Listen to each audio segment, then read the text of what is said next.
Okay, this is going to be an unexpected WWE Raw review. This is actually from Australia. I got to see a little bit of the show this morning, and I wasn't planning on reviewing it. So, I ended up finishing the show tonight, and Jesus Christ, man, I cannot believe what happened. This has got to be one of the most shocking things that we've seen on Raw, like in a long ass time. I mean, look, I think everybody expected, the turn to come eventually, maybe before WrestleMania, maybe after WrestleMania, but I didn't expect it to come in October on Columbus Day. So I'm a little I'm a little bit shocked at what happened here, but I got to say, I think a very, very good Raw.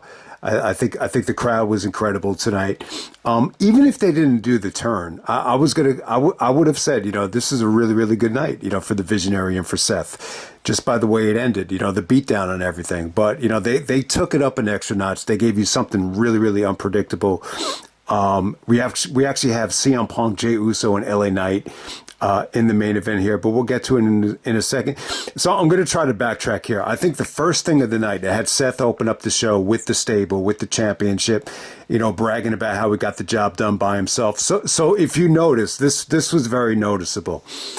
And, this would have been a clue. I didn't think they were going to go through with it, but they did anyway. But when you see Braun Breaker's demeanor here, it was very noticeable. You could tell he was very reluctant. He was very agitated. He didn't exactly embrace like anything Seth was saying. He was just kind of going along with it. I think later on in the night, there was a really, really good promo from Seth where he's basically talking down to Bronson and Braun about how proud he is. And he was kind of, comparing it to the birth of his child, to marrying Becky. Said it was one of the proudest moments of his life just to see how far that they've come. So when you look back on it, I think Braun pretty much interpreted that as Seth kind of talking down to him. So that definitely played into the ending as well. But yeah, man, I mean, I thought the whole show was good. Dominik and PENTA. I'm going to say this. I think it was really maybe one of the best matches Dom has had so far. He was really over here. He looks like he's becoming a little bit more seasoned in terms of, his physique, his timing. I think everything about the match is really, really good. And the fans are really into Dom. They actually booed PENTA when PENTA actually countered the Three Amigos into his own here. Michael Cole is really comparing him to Eddie with the finish and everything.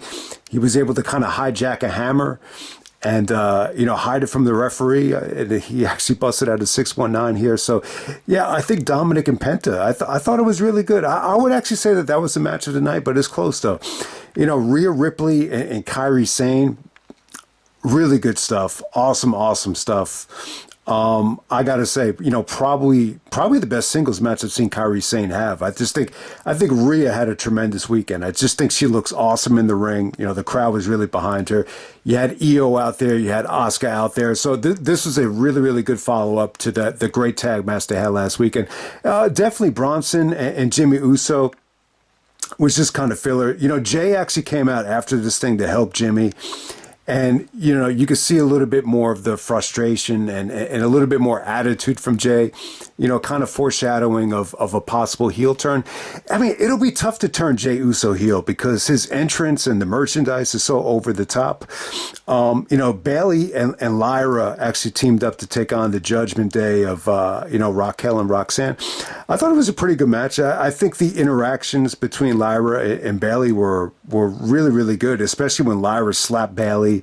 And then Bayley, just kind of took it up a notch. I mean, her offense just looked awesome after the slap. The Rose Plant, the Macho Man elbow drop, the Bayley to Bayley. Everything looked great from Bayley, in the finishing stretch here. I think Bayley looked really, really good. And I got to agree with Michael Cole. Yeah, Lyra is really, really fun to watch. So, yeah, the match against the Judgment Day here, it was pretty good stuff. I didn't really mind it. They're definitely building, the psycho, kind of like a bipolar version of Bayley. Along with Lyra trying to kind of pump her up. So we'll see where this goes. They're spending a lot of time in the storyline. I really don't mind it at all. I think it's actually really, really good. Next up, you had CM Punk taking on Jey Uso and LA Knight, #1 contender for the WWE Championship. A pretty good triple threat match. I mean, I can't say that, it's an amazing combination in terms of ultra great athletic, superior, warrior workers. It's not the, the sexiest mix in the world, especially, with Punk at this stage. But it was still good. I think everybody here, can definitely deliver a fun match. It was a fast-paced triple threat. A lot of the fans were chanting "Fight Forever." There was just a lot of good breakups. It was definitely fun. I think LA Knight definitely had some good moments here. I think Jay worked the crowd really well. I think, Punk was really, really good on the finish. Thought the Go to Sleep came off great, especially with Jey Uso's grill coming out. I thought that was actually a lot of fun.